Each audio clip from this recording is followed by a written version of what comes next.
Wing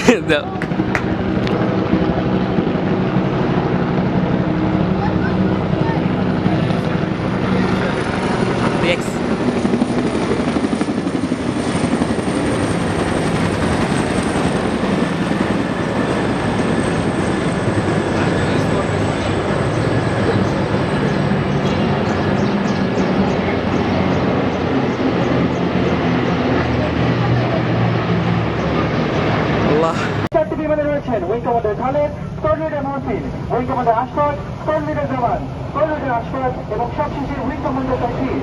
শুধুমণ্ডলী এরপরে গিয়েছে বাংলাদেশ বিমান বাহিনীর তিনটি C-130 পরিবহন বিমানের বিকাশিতের একটি ফরমেশন। তো বিমানগুলো সাধারণত যুদ্ধকালীন সময়ে ভূমিকা 36 অবতরণ captain Faisal, squad leader Tariq ও ফ্লাইট লেফটেন্যান্ট সঞ্জিদা এবং group captain Mamun, wing commander Mahsus ও স্কোয়াড লিডার সঞ্জানা। দর্শক মন্ডলী, এরপর দেখতে পাচ্ছেন একটি এয়ারফোর্সের প্রশিক্ষণ বিমান মইনুল ও squad leader Sibat, squad leader Benaul ও স্কোয়াড।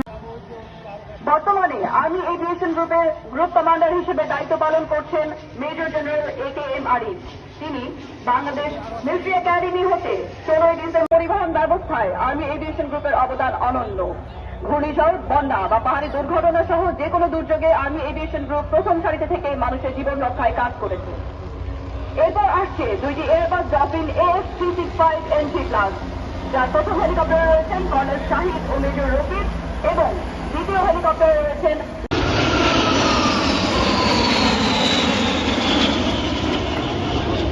দর্শক মন্ডলী, আপনারা দেখতে পাচ্ছেন উইং কমান্ডার মইনের নেতৃত্বে রাজ্যের 523 বিমানের সমন্বয়ে গঠিত একটি 5-সিটার এয়ারওয়ে ফরমেশন প্রদর্শন করছে হরাইজন্টাল ফিগার 8।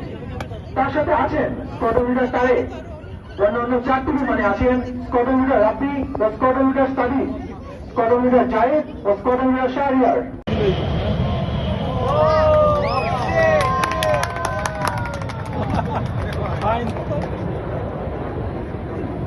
শুভমণ্ডলী, অল্প কিছুক্ষণের মধ্যে যাত্রা স্কোয়াডে উপস্থিত হবে আধুনিক বিশ্বের অন্যতম পরীক্ষিত এবং যুদ্ধক্ষেত্রে